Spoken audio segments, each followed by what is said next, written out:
Hello, everyone, and welcome to today's webinar presented by the Teacher Enrichment Program of the Center for Excellence in Education. My name is Shannon Tyler, and I am the Teacher Enrichment Program Manager. I'm excited to host today's webinar titled Innovating STEM Access, a Conversation with Learning Undefeated. We have a wonderful speaker with us today, Dr. Benedetta Naglieri from Learning Undefeated. So let's go ahead and get started. Before we start, I'm going to share some brief background information on our organization. The Center for Excellence in Education was founded in 1983 by Joanne DeGennaro and Admiral Rickover, father of the nuclear navy and civilian uses of nuclear power. Its mission is to nurture high school and university scholars to careers of excellence and leadership in STEM. We have cost-free programs for teachers and students, including the Research Science Institute, or RSI, the USA Bio-Olympiad, USABO, the Teacher Enrichment Program, TEP, which is the webinar hosting, which is the program hosting this webinar today, and STEM Lyceums. First, we'll talk a little bit about the Research Science Institute, or RSI, which is a highly competitive 6-week summer science and engineering program open to rising high school seniors, so juniors are eligible to apply. RSI is the first cost-free summer science and engineering program that combines on-campus coursework in scientific theory with off-campus work in science and technology research. Next, we have the USA Bio-Olympiad, or USABO, which is the premier biology competition for high school students in the United States. It provides the motivation, curricular resources, and skills training to take them beyond their classroom experience to the level of international competitiveness. Since CE began administering the USABO in 2003, every member of the USA Bio-Olympiad team has medaled at the IBO. Next, we have the Teacher Enrichment Program, or TEP, which provides opportunities for middle and high school teachers to connect with leading experts from industry and academia, explore cutting-edge research and development, and make meaningful professional links with direct benefits for you and your students. Finally, we have our newest initiative here at CE, which is STEM Lyceums. It's a virtual club for high school students to meet once a month to learn about STEM career pathways from leading field experts. Industry professionals share cutting-edge research and offer unique learning experiences like scholarships and internship opportunities for high achievers. To learn more about our programs and opportunities, please visit our website at www.cee.org. Now, I am very happy to introduce today's speaker, Dr. Benedetta Naglieri. She is the current Director of Education at Learning Undefeated. She has a BS in Biological Sciences from Cornell University and received her PhD in Biology from Columbia University.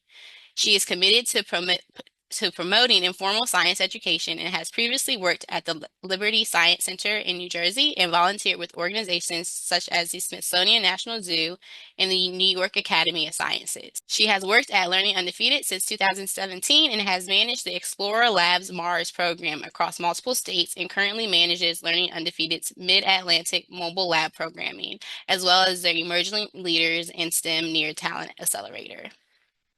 We are very happy to have you today, and we look forward to hearing your talk. Thank you so much. Oh, did I freeze? Oh, you're fine. There we go. Thank you for having me today. So my name is Dr. Benedetta Naglieri, work for Learning Undefeated. I'm going to share my screen and my presentation, just a little bit of background. Like I am a trained scientist.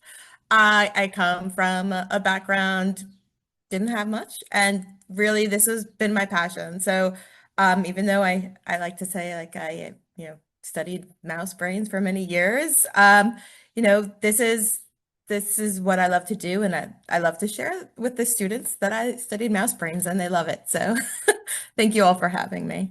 So who is Learning Undefeated? Hopefully you all can see that.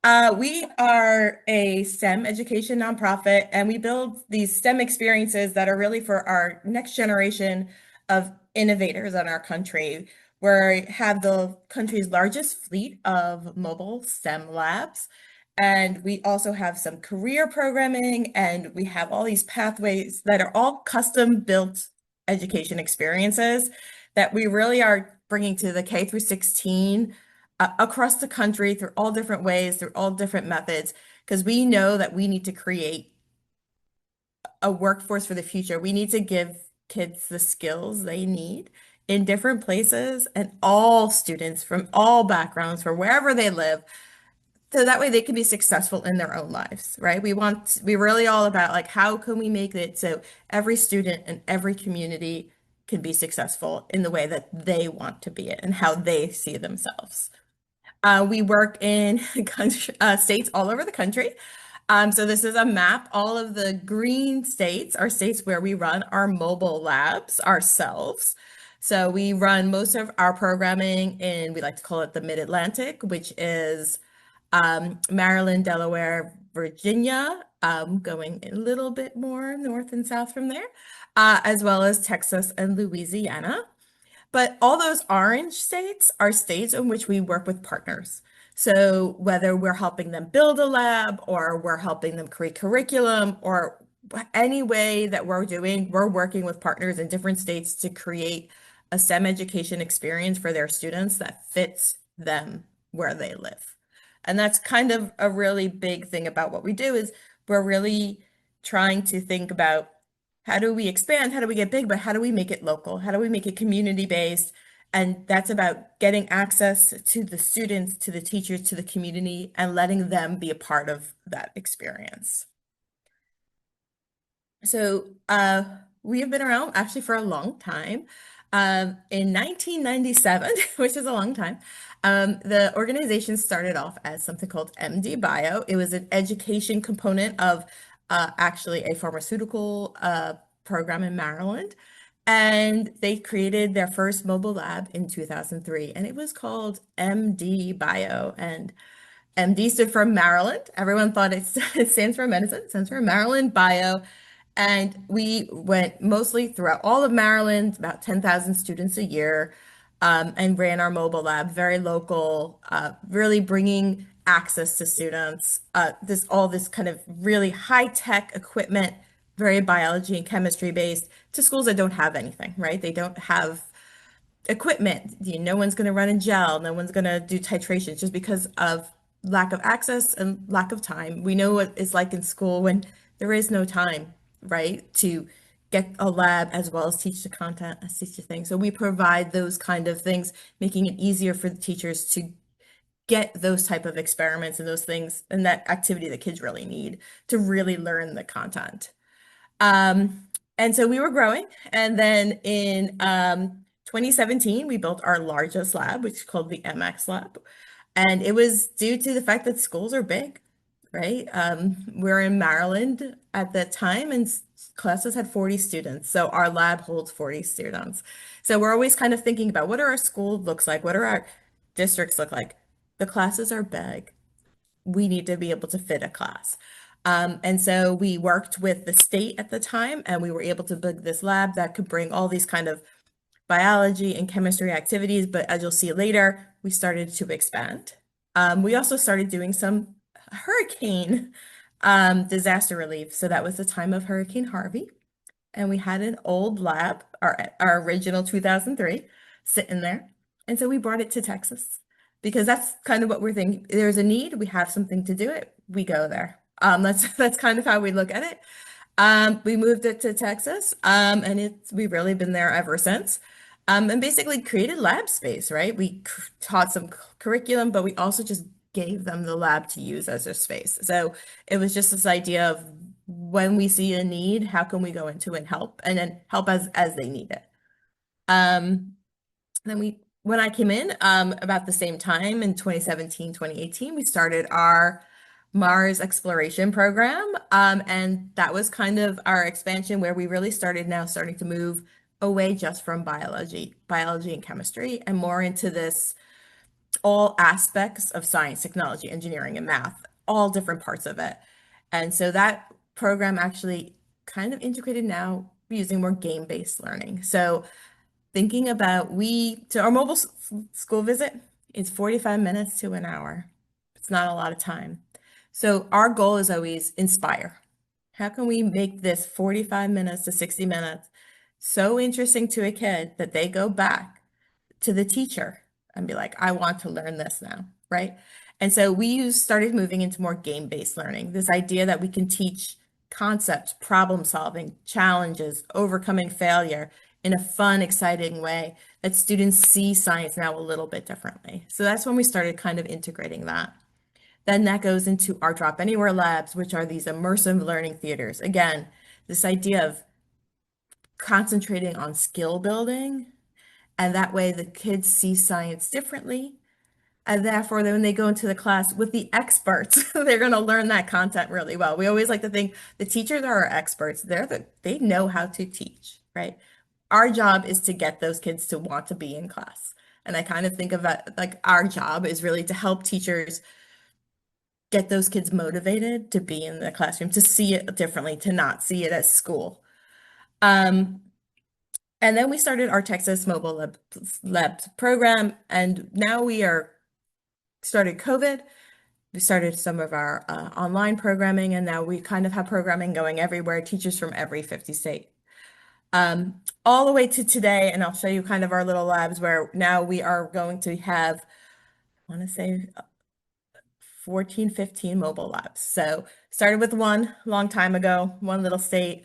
I like to say my boss, sleeping in the lab, to about 14 mobile labs. And so what do we do? We have kind of three main components of what we do. We have our flagship, mobile STEM education. I'm going to talk about that mostly. We also have career connected learning. So this idea of how do we think of our students, like what their next steps are. So how can we kind of use our mobile labs and our other expertise to not just tie it to inspiration, but also to next steps, kind of creating that bridge between school and real life.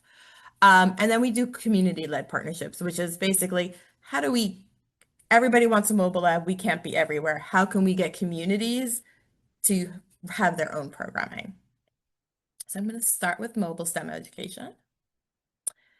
And basically, this is the idea of teachers, schools don't have resources. They can't go on field trips. I've been to schools where they're like, we don't go on this field trip because we can't afford the insurance. So it's not even that they're not located in an area, it's just that they can't even get the permission. So we bring the field trip to the school. And so these are our flagship mobile laboratories. So we have our MX lab, our largest mobile lab. I think it's still the largest mobile lab in the country. I put MD Biolab. It is now retired, but it gets the respect of being on there since it's the original. And then we have some of our newer ones, our breakout box, which is our brand new one.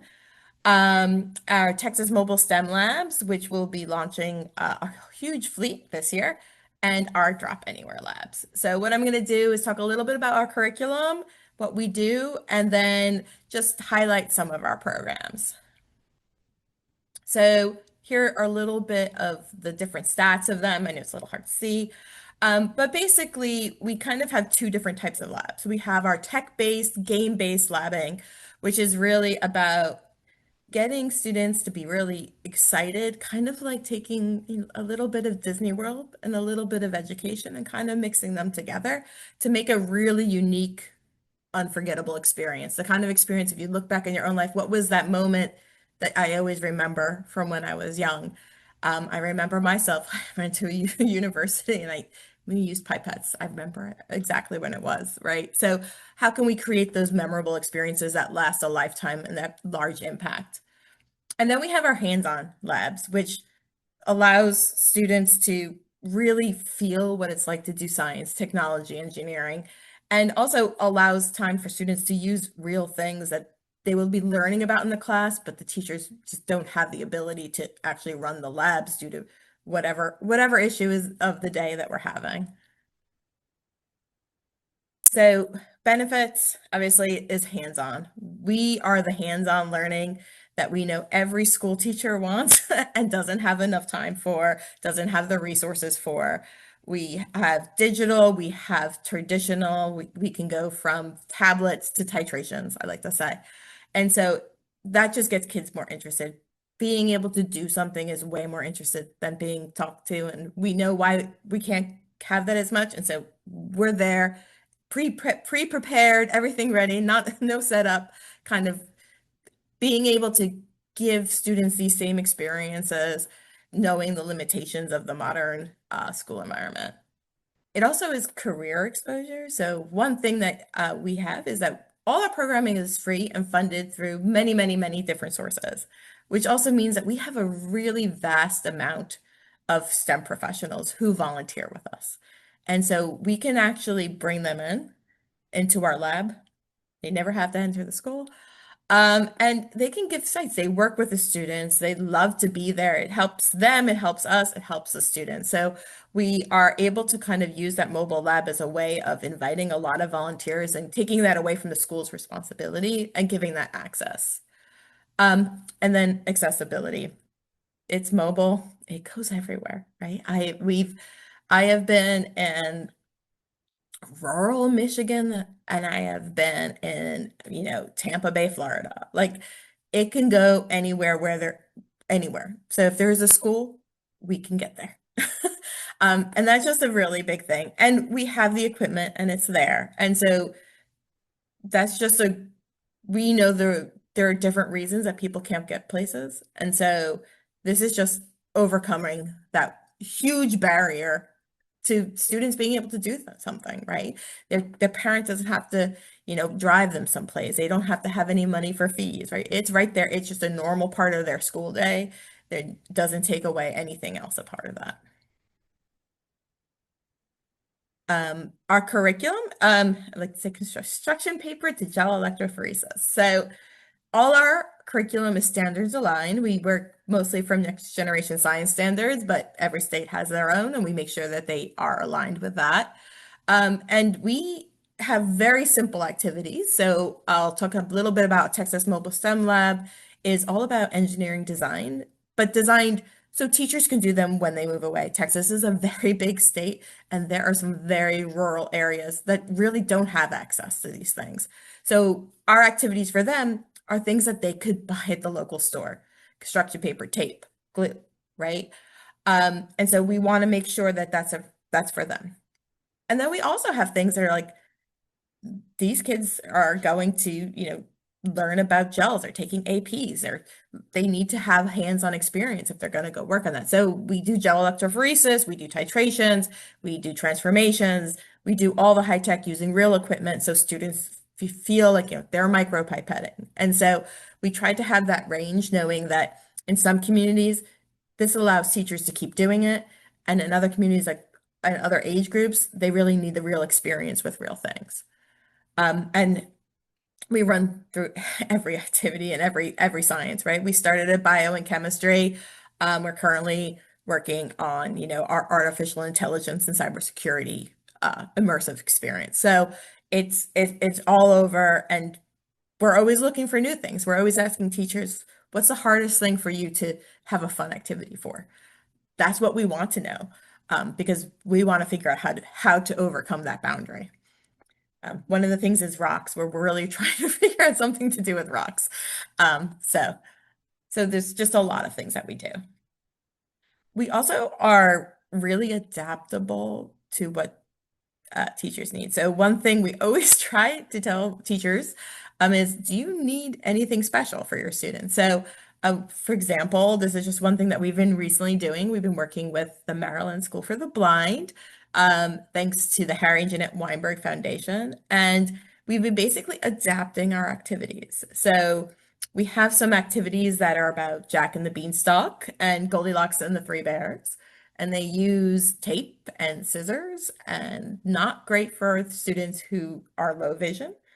And so we adapted it to make it feeling and touch and Velcro, right? So now our activities, we didn't make it easier, but what we did is we made them accessible. And so what we always try to think about is if there's a student that wants to be on a mobile app and have that experience, it's really important that they don't get separated out. Is to ask us like, how do we accept this challenge, right? So we adapted it. So my favorite picture here is Goldilocks and the Three Bears. That was a really popular one because many of the students at the school are also in wheelchairs. So we had a lot of wheelchair bears, which was very nice. But we also have things for students that, have high level, but just have trouble seeing.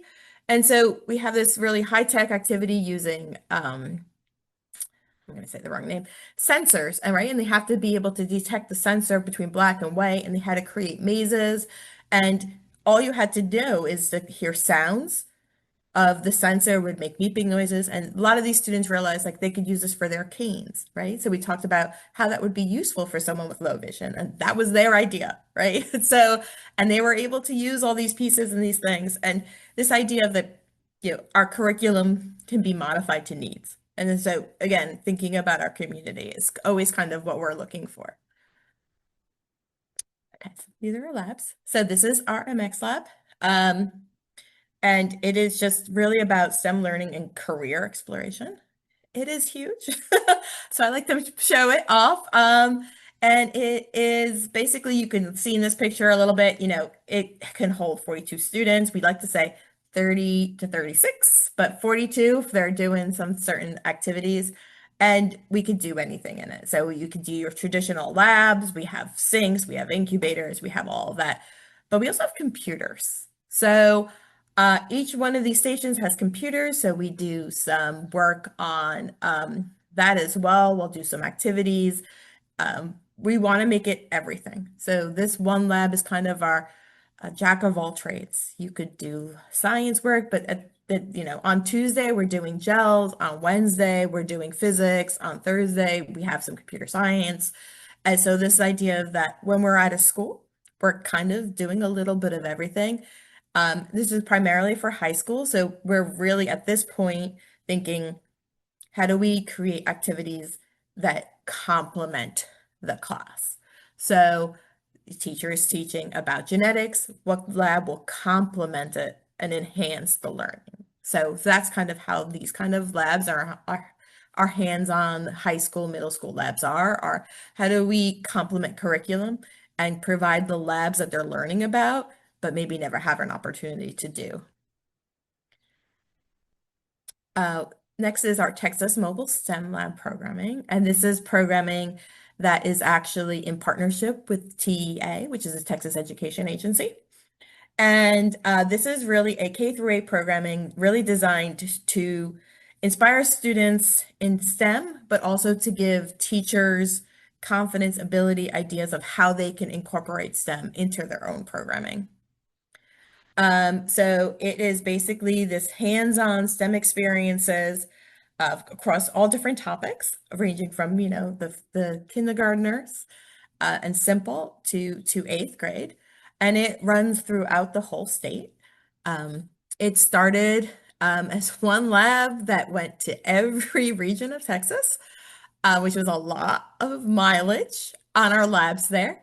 But starting next year, thanks to the Texas Education Agency, it will actually be 9 labs that are serving different regions. So hopefully there will be each region will have special events and all of this. So this idea that basically since Texas is so big, it needs a lot of labs. And so that's kind of how we adapted for that model, right? So even though I think we think of like where I am, I'm in Maryland, we have lots and lots of people in a small space. We need a couple labs. Texas is a lot of people, but in a big space. So we need more labs. And so again, this idea adjusting for the need of the location. Another type of lab we have is our Drop Anywhere labs, and these are our immersive learning theaters. And basically the idea of this is mostly for K through 8 as well, is they're at the age where they're really about thinking about what I want to do. So how do we, instead of being at like high school where they're just like, okay, I'm kind of a little bit kind of past that point of whether or not I like science. This is just be like, science is fun. Science is a good time. I can solve a problem. I can think about things. I can make observations, really the fundamentals of science and putting it in a fun way with content. So we have activities about the body systems, about environmental engineering, agricultural techniques, chemistry, but the content is all within in the game. You don't need to know the content to solve most of these things.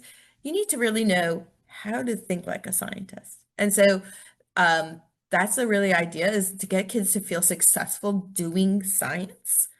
And then these are actually paired with classroom activities. So a teacher can choose to have one of our staff members come in the class teach a classroom activity that goes a little deeper in content.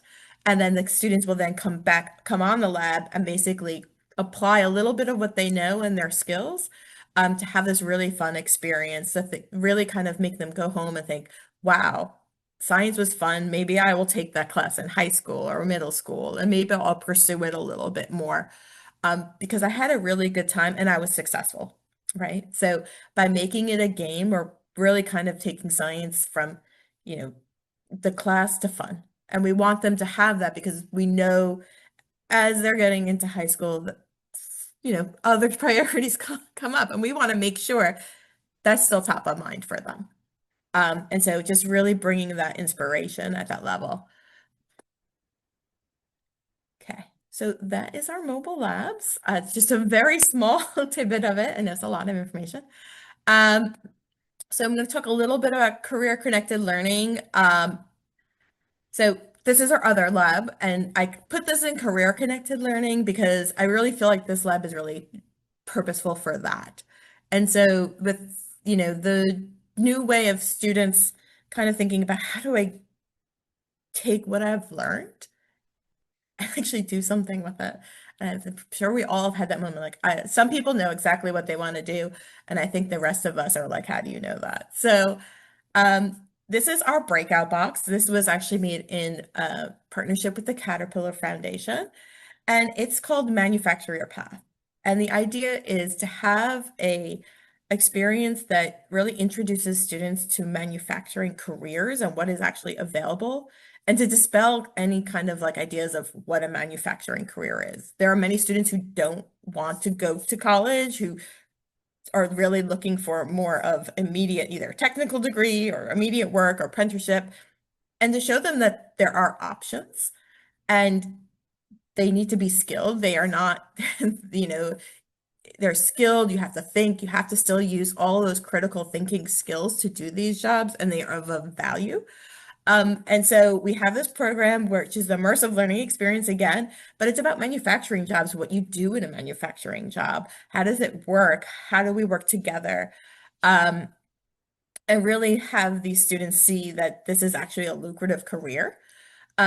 These also have a classroom component with them. So students also will get that content that actually goes with it. And there's also manufacturing nights. So the idea of local manufacturing employees actually come to the schools.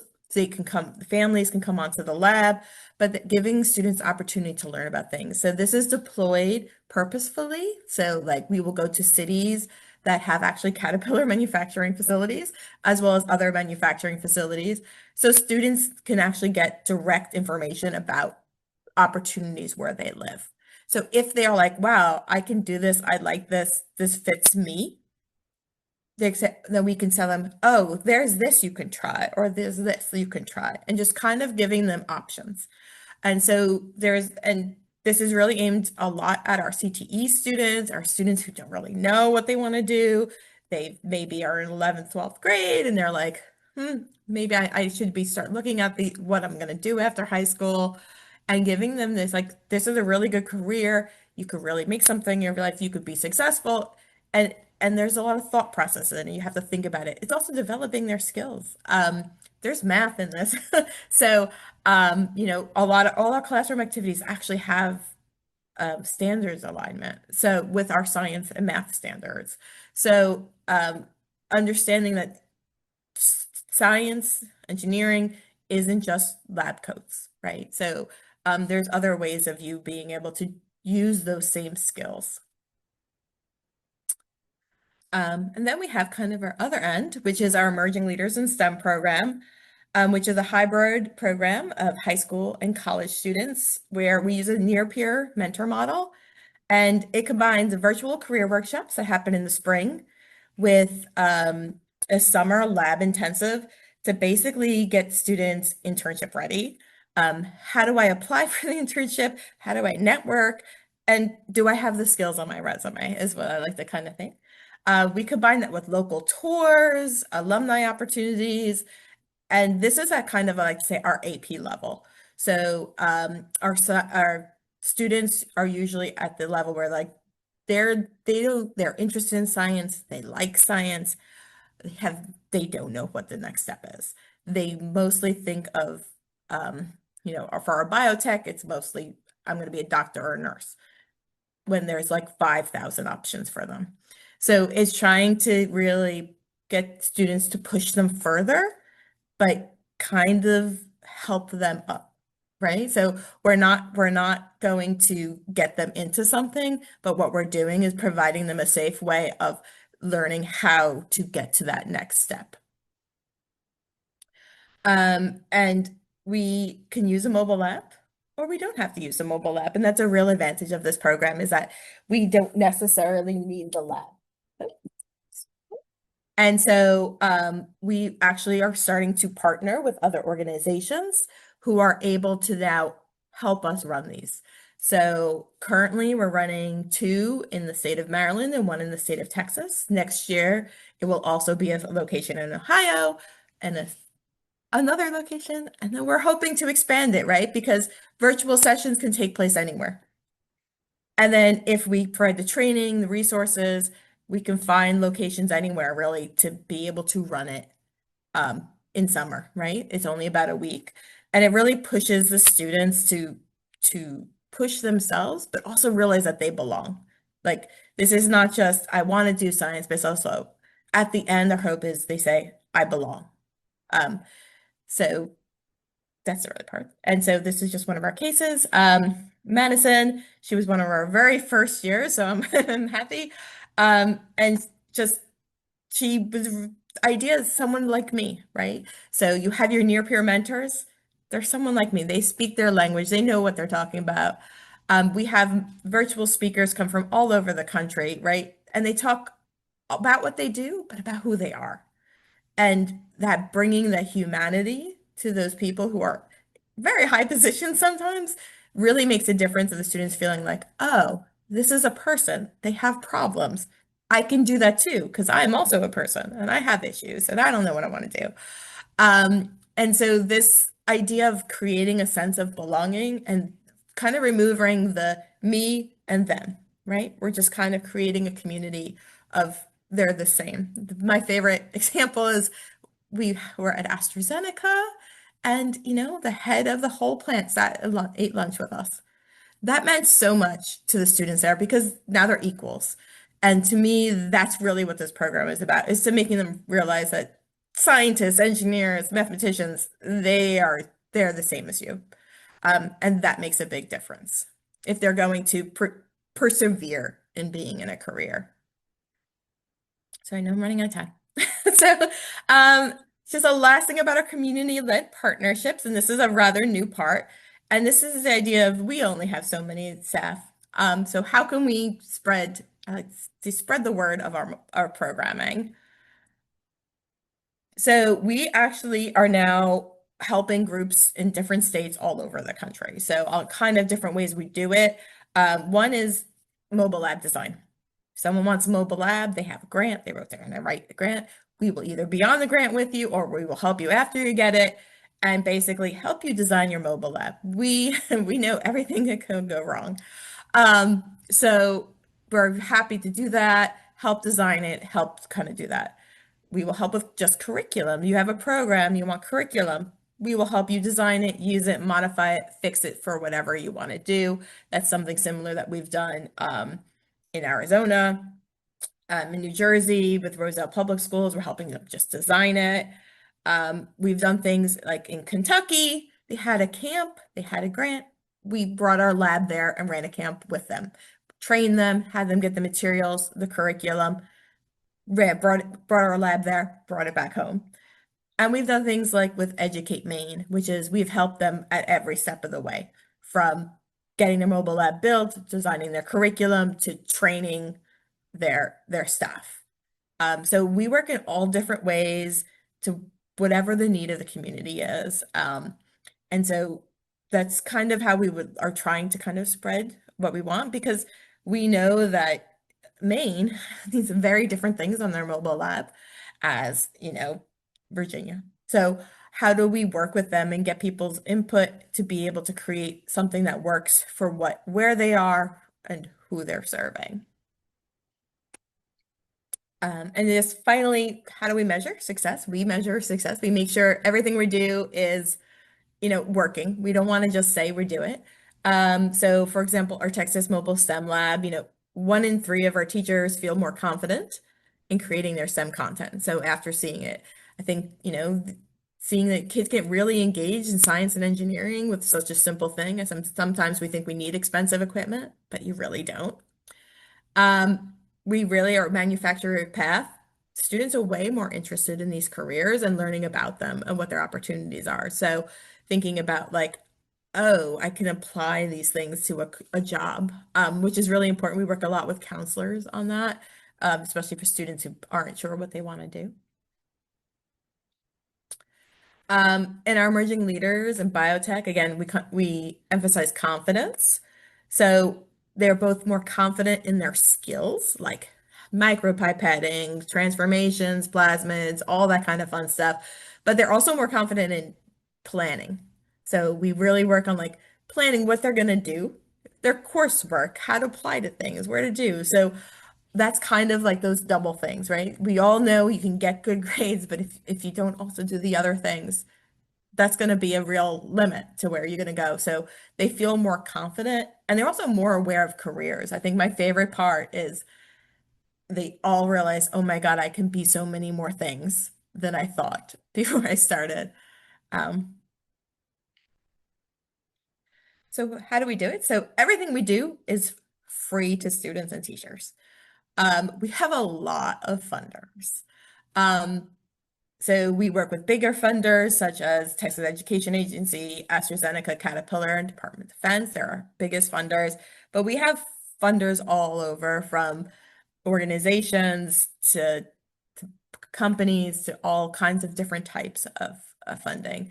And it works for us because what we can do is we can use this as a way of helping students understand what's available to them. So we bring in volunteers a lot. And it's kind of like they give us their things, we can run our mobile labs, but they also get time for their volunteer service and their things. But the students also then get to see it. They get to have these opportunities.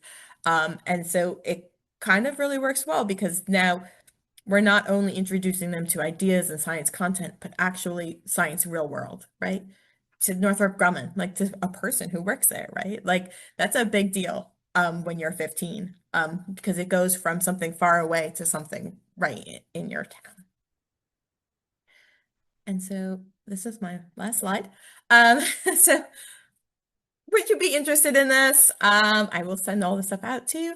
Um, Join our teacher priority network. I will say we're hoping to go from Pennsylvania, New Jersey down to Virginia now. So if you're in that area, please sign up, as well as Texas and Louisiana or anywhere else. You never know where we may be. So that QR code should lead you to our priority network so you can get on that. If you're interested in creating a mobile lab for your school, your district, your community, if you have a grant, you're like, wow, this is a great idea, please go to our mobile lab design and consulting page, as well as contact Joe Wilkerson. He is the head of that, and we can help direct you, figure it out, whether you have the grant money, you need the grant money, we can figure it out how to help start you off on the right path. And if you have any other requests, contact our education team. We'll direct you to whoever is the right person on our team. Just know that, we have like a 6 month lead time. So it's because we do get a lot of requests for anything large or out of our normal markets. But hey, man, if you're interested, you have a camp, you're like, man, we can get this lab here for a summer. Give us 6 months, we'll do it. We're very open. And thank you all for your time, and hopefully I'm kind of on time. So You did great. Thank you so much for that wonderful presentation. I think in telling us about Learning Undefeated and all the resources that you guys have and offer for the teachers, I know I, for one, wish I experienced a mobile lab as a student. So I think it's great. We will now open the floor to questions. So please feel free to submit them in the chat or in the Q&A, and we will go through them. I'll go ahead and get us started. You talked about it a little bit in the beginning of the talk, but what do you think is the most significant barrier to STEM education for students today, and how is Learning Undefeated addressing that challenge? I think one of the biggest is the the ever-changing school environment. So, you know, today we're testing, tomorrow we're not testing. So you need a lot of planning to get all these science experiments and hands, especially when it comes to science, you learn more by doing. I remember personally this is going to sound very high tech right now, but I learned about the cell cycle in college. And not until I actually did stuff with cells did I actually understand, like, oh, they grew in 24 hours, right? So when you're actually doing things with your hands, you learn something. It goes from here to here, right? Like you finally get it. And so being able to provide hands-on labs requires time, money, ability to kind of adjust your schedule that I think teachers today don't have as much time for between constantly changing requirements and testing and, what's today, what tomorrow is, and the amount of stuff that needs to be taught in a very short amount of time. And so what we really do, especially for teachers, is one is get to this as many schools as we possibly can. I would say that we even, do loaner labs if we really have to. Um, we also, try to make our curriculum fit what they're teaching, especially at the high school level. So these are labs that normally they would be teaching, but can't for whatever reason. And so, they're on the state tests, they're on these things and learning through. I had one teacher told me they don't do labs anymore because it's cheaper to do everything in simulations because now everybody has a laptop. And she's like, we want labs. And so, like those are the kind of things we know they have to learn about it, but it takes time and effort. And so we're there, we're really being able to say, we can come there, we can bring it, we can set everything up for you and allow you the time and the space to really concentrate on the other things. Thank you. I think it's very interesting. We had a question come into the chat.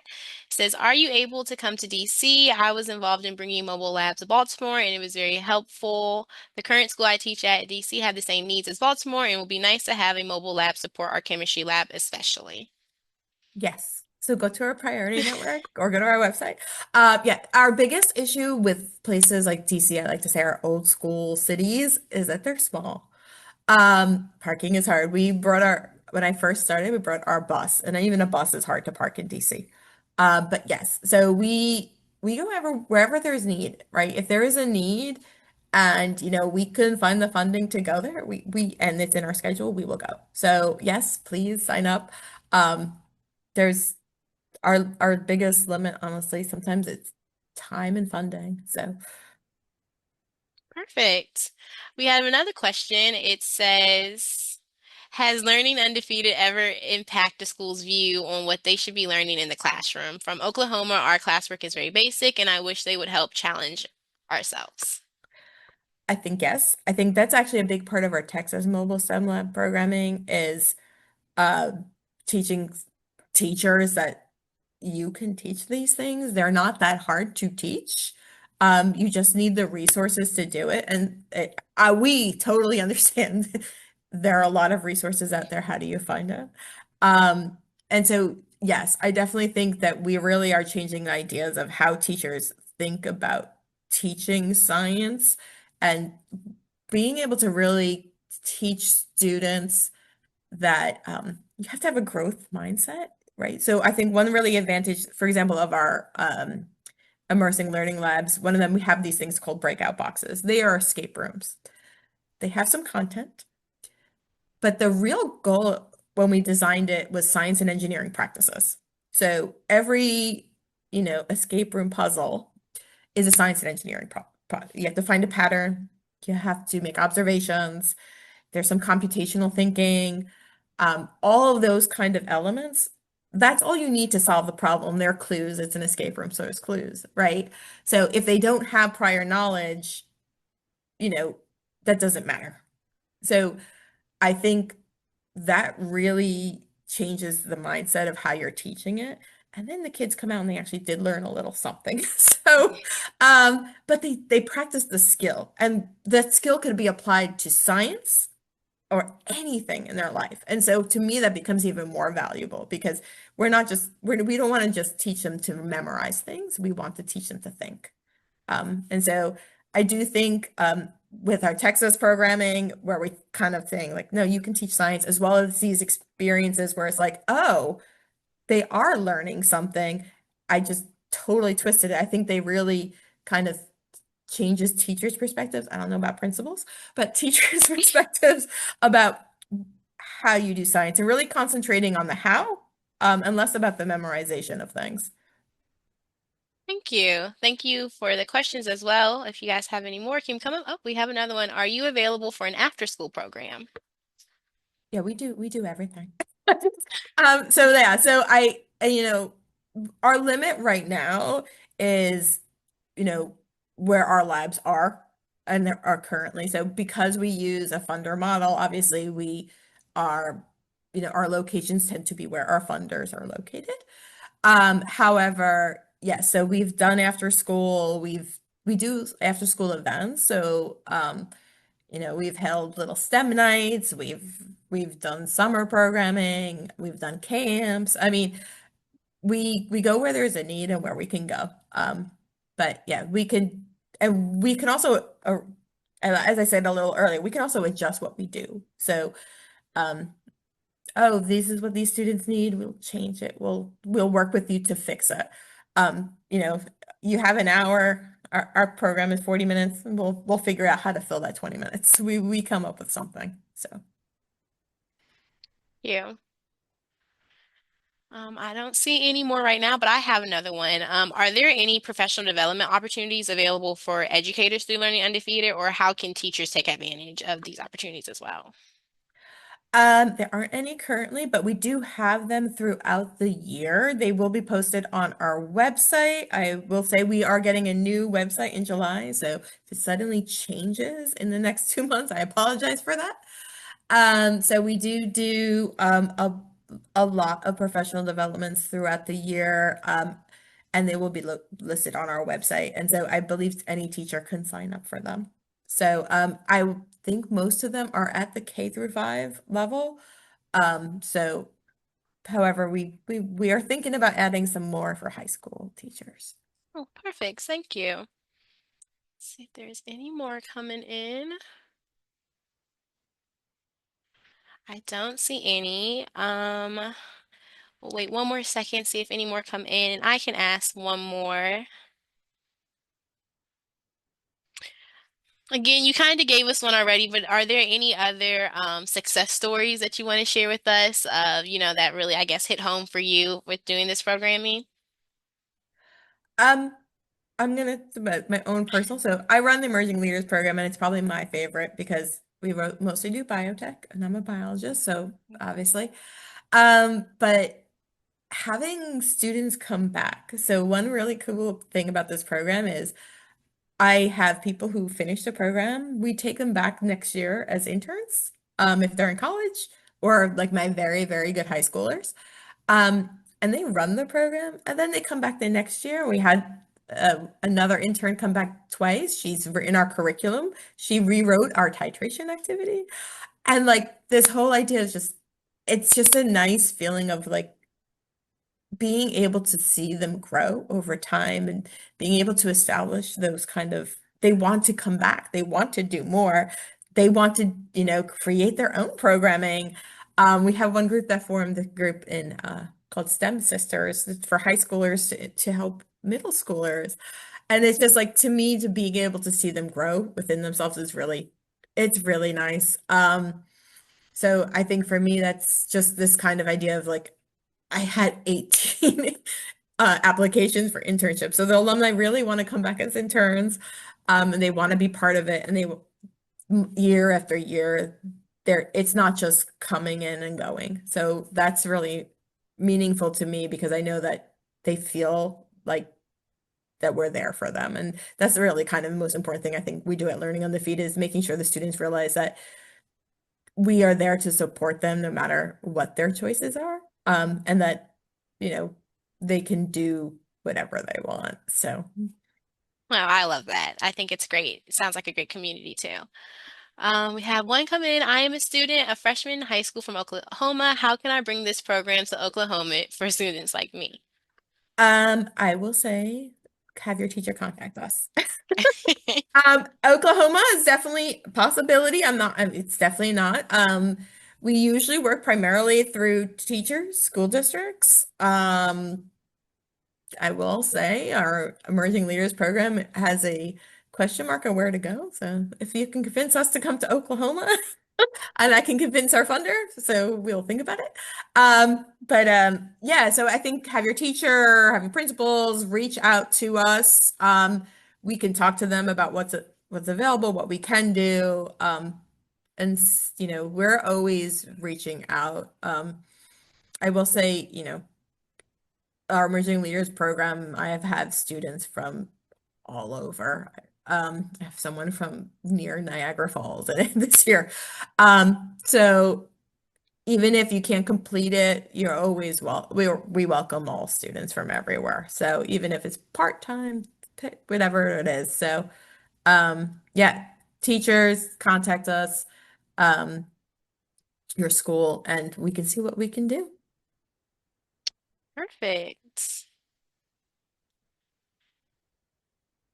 Got it. Thank you. Okay, I don't see any more coming in, so we'll go ahead and close the floor for questions, wrap it up. But if you do have any additional questions, feel free to email me and I can forward them to our speaker and get an answer for you all. Before we go, I would like to extend a special thank you to our sponsors for supporting us and making these cost-free webinars possible for you all, including the Claude Moore Charitable Foundation. I'm also going to go ahead and launch a quick poll if you all don't mind. It's 6 questions. It will be very quick. And then last but not least, I would like to thank you all and our audience for attending today. We hope you enjoyed it. You can also fill out our post-webinar survey through the QR code if you would like to. And then a special, special thank you to Dr. Benedetta Naglieri. We really appreciate your time today and telling us all about Learning Undefeated. I think it's a great resource and opportunity for all students and teachers. And I put my email there in the chat. Just you can email me Perfect. anytime.